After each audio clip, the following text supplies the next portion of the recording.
You are being lied to every single time you click that big green connect button on your VPN dashboard. It is now 2026, and the VPN industry has turned into a digital minefield where the very tools meant to protect your privacy have become the most sophisticated surveillance assets on the planet. I spent the last 3 months and over $5,000 on advanced network forensic equipment to test 7 of the most popular, quote-unquote, secure VPNs on the market today. I wanted to see where my data actually goes when I'm supposedly hidden behind a military-grade encrypted tunnel. What I found wasn't just disappointing.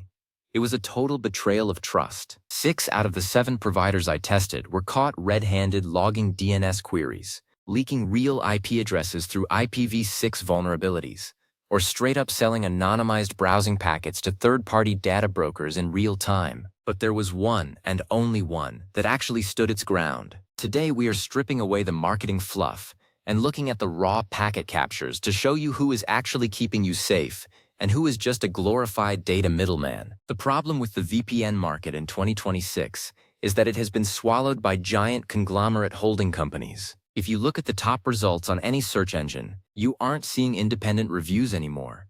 You are seeing a circular ecosystem of ownership where the same company owns the VPN, the website reviewing the VPN, and the data firm that buys the logs. This creates a massive conflict of interest. When you see a flashy advertisement promising 0 logs, you have to ask yourself, how are they paying for those $1 million Super Bowl ads or those massive influencer sponsorships? In the early days, subscriptions were enough. But now, with server maintenance costs skyrocketing due to global bandwidth demands, your $20 a year subscription is just the entry fee. The real profit is in your behavior. They want to know what you buy, what you watch, and who you talk to. Because in 2026, that data is more valuable than oil. Let's dive into the first 3 candidates I tested. These are the household names. You've seen their logos on every tech blog for the last decade. On the surface, they all claim to have audited no-logs policies. But here is the trick they don't tell you. An audit is usually just a snapshot in time. A firm comes in, looks at the server configuration for a few days, and says, yep, they aren't logging right now. But what happens the moment the auditors leave the building? My testing involved setting up a honeypot device that simulated specific, high-value browsing behavior. I used custom scripts to generate traffic patterns that would be highly attractive to advertisers. Within 48 hours of using the first 2 VPNs, my test device started receiving highly targeted phishing emails and advertisements on unrelated platforms that matched my supposedly private browsing activity. This is a clear indicator that the metadata, your location, your device type, and your browsing habits were being leaked or sold through a side channel. One of the biggest culprits in 2026 is something called packet fingerprinting. Even if a VPN encrypts the content of your traffic, the size and timing of the packets can reveal exactly what you are doing. If you are watching a specific high-definition video on a popular streaming site, that stream has a unique digital footprint. Many of the VPNs I tested were found to be cooperating with content providers to allow this fingerprinting to happen. Why? Because it allows them to stay in the good graces of major corporations while still telling you that your content is encrypted. It's a half-truth. Your data is encrypted, but your activity is still identifiable. This is the kind of subtle betrayal that makes the modern web so dangerous. You feel safe, so you let your guard down. But the walls have ears. The 4th and 5th VPNs I tested were even more brazen. I discovered that they were using a technique called SSL stripping on certain non-HTTPS traffic to inject tracking cookies directly into the browser session. When I analyzed the outbound traffic from my router, I saw additional headers being added to my requests that were not there when the VPN was turned off. These headers contained a unique identifier that could be used to track my session across different websites, even if I cleared my cache or used incognito mode. This is the ultimate privacy violation.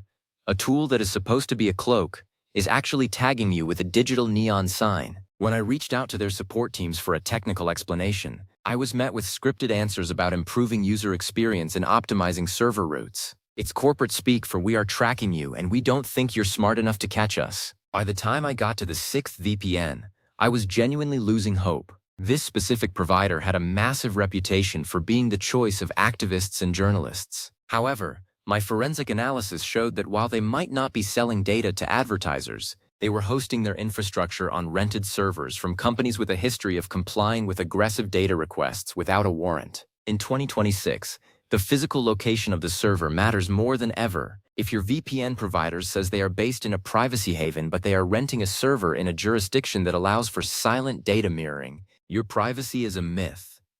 I detected a secondary stream of data being sent to a known government IP block during my stress test of this sixth provider. It wasn't my data being sold. It was my data being mirrored. For many users, that is an even more terrifying prospect. It's important to understand the technical shift that has happened in the last couple of years. We moved away from older protocols like OpenVPN toward newer, faster ones like WireGuard. While WireGuard is incredible for speed, it requires a lot more care from the provider to ensure that your IP address isn't stored in the server memory longer than necessary. Many of the providers I tested were taking shortcuts. They were using static IP mapping to make their networks easier to manage, which effectively creates a permanent record of which user is assigned to which IP address at any given time. This makes the whole no-logs promise a technical impossibility. If the government or a well-funded hacker gains access to that server, the map is right there for them to see. Now, let's talk about the seventh provider. This is the one that actually passed. What made it different? First, they didn't just have a no-logs policy. They had a zero-knowledge architecture. This means the system is designed in a way that even if the employees wanted to see your data, they couldn't. They used RAM-only servers, which isn't new, but they took it a step further. Every time a user disconnects, the entire virtual instance is wiped and reconstructed from a secure read-only image. There is no persistent memory, no disk swap, and no metadata logging. During my packet analysis, I found 0 injected headers. My honeypot device remained completely silent. No targeted ads, no weird emails, no leaks. Even more impressively, they had a built-in feature that randomized packet timing and padding to defeat the fingerprinting techniques I mentioned earlier. This is the level of engineering required to actually be secure in 2026. But why is this so rare? Because doing it right is incredibly expensive, and it doesn't scale as easily as the cheap, insecure methods. Most people choose a VPN based on price or speed. The seventh provider wasn't the cheapest, and it wasn't the absolute fastest in terms of raw megabits per second, because the extra layers of obfuscation take a bit of a toll on the overhead. But I will gladly take a 5% hit in speed if it means my private life stays private. We have reached a point in tech where we have to stop chasing the biggest numbers and start chasing the best practices. Most of the industry is focused on how many servers they have in how many countries. Who cares if you have 10,000 servers if every single one of them is a sieve for your data? I also want to address the mobile apps. Testing these VPNs on a desktop is one thing, but the mobile environment is where the real data harvesting happens. On Android and iOS, VPN apps often ask for permissions that have nothing to do with their function. Why does a VPN need access to your contacts or your precise GPS location? 3 of the failing VPNs I tested had hidden trackers in their mobile apps that were pinging Facebook and Google Analytics the moment the app was opened, even before the VPN was connected. This means they are linking your real identity, your phone's unique ID, and your location to your VPN account before you even start browsing. If you are using these apps, you are essentially paying to be tracked more efficiently. The seventh provider's app was different. It had 0 trackers, requested 0 unnecessary permissions, and was fully open source, allowing anyone to verify the code. The disturbing truth is that the VPN industry has become a victim of its own success. As more people realized they needed privacy, the vultures moved in. We see this in the way VPNs are marketed now. It's all about unblocking streaming content or getting cheaper flights. While those are nice perks, they have nothing to do with the original mission of a VPN, which is security and anonymity.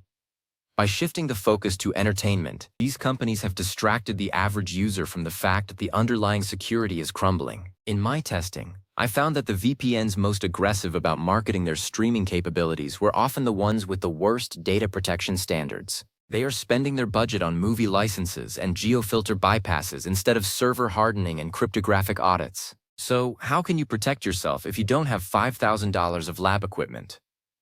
First, you need to look past the top 10 lists. Most of those are paid advertisements. Instead, look for providers that have been through a court case where they were forced to turn over data and had nothing to give. Look for companies that are transparent about their ownership And don't hide behind shell companies in the British Virgin Islands or Cyprus. Look for those that contribute to the open source community and have a track record of identifying and fixing vulnerabilities in their own protocols. Privacy is a process, not a product.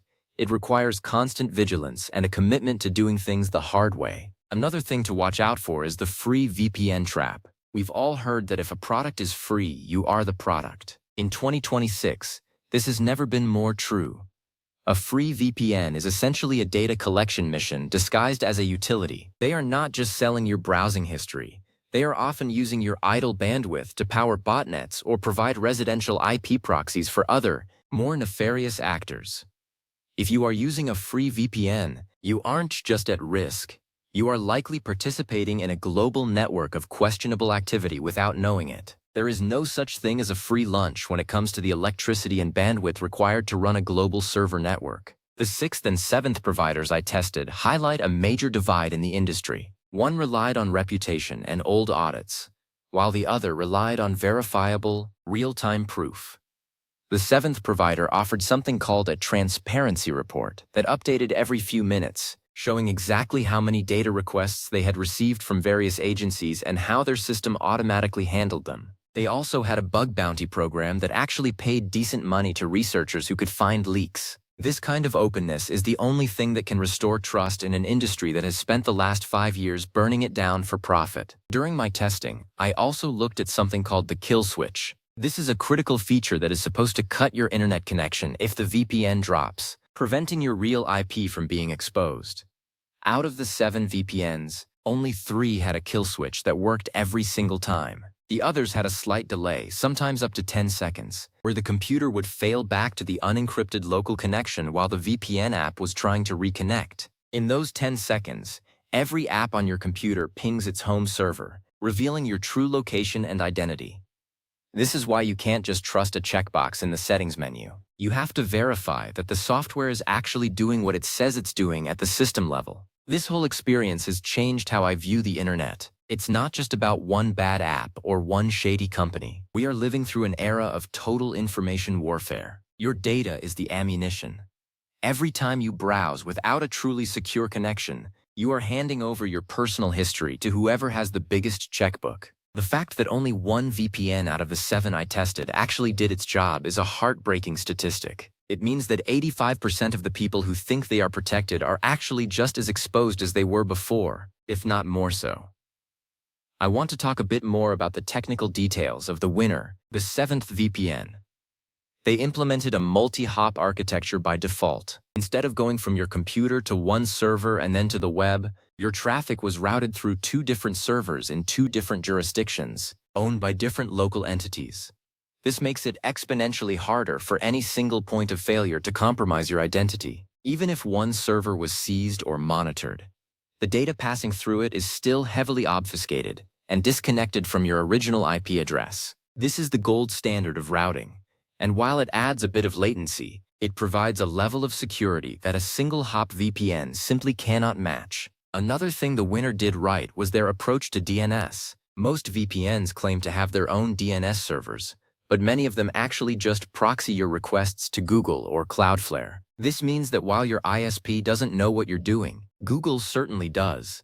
The 7th provider ran their own recursive DNS servers on the same RAM-only hardware as their VPN nodes. They also implemented DNS over HTTPS within the tunnel, adding yet another layer of protection. When I tried to force a DNS leak using several known exploits, the system held firm. This is the kind of attention to detail that separates the professionals from the pretenders. In 2026, we also have to deal with the rise of AI-driven traffic analysis. Governments and large corporations now use machine learning to look at the flow of encrypted data and predict what's inside it based on the patterns. The 7th VPN was the only one that actively fought back against this by injecting noise into the traffic. It would randomly send small bursts of fake data to break up the patterns, making it impossible for an AI to accurately guess the type of content being consumed. This is cutting-edge stuff, and it's the kind of proactive defense we need as the tools used by the bad actors get more sophisticated. What does all of this mean for you? It means you need to be an active participant in your own digital safety. Don't believe the ads. Don't believe the influencers who are getting paid to tell you everything is fine. Do your own research. Check the forums, read the technical white papers, and look for independent verifications. If a VPN provider doesn't tell you exactly what hardware they use and who owns it, that's a red flag. If they offer a lifetime subscription for a low one-time fee, that's a red flag.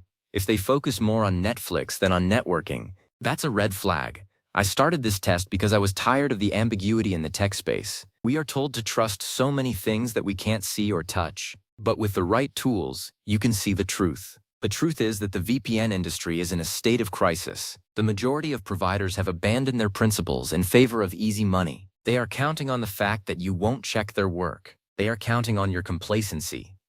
But now you know what's really going on behind the scenes. You know that 6 out of 7 of the most popular VPNs are potentially selling you out. We have to demand better. We have to support the companies that actually invest in our privacy. We have previously seen how fast the internet can change, and if we keep giving our money to the data harvesters, the internet of the future will be a place where privacy is a concept found only in history books. But if we move our support to the providers that actually respect us, we can force the rest of the industry to change or go under. The power is in your subscription.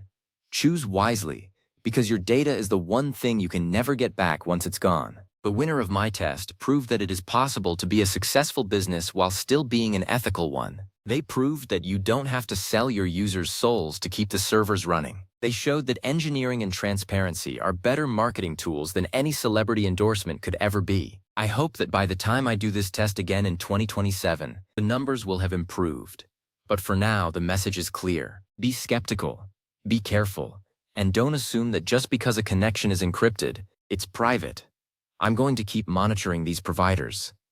The digital landscape moves fast, and today's hero can become tomorrow's villain with a single change in ownership or a shift in board members. For right now, at least there is one path through the woods that doesn't lead to a data broker's database. Stay curious, keep investigating, and always watch your back when you're online. The web is a big place, and it's full of people who want a piece of your digital identity. Don't make it easy for them.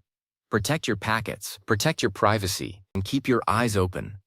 This is the reality of tech in 2026, and it's only going to get more intense from here. Keep your hardware updated, your software verified, and your skepticism high. That is the only real way to stay safe.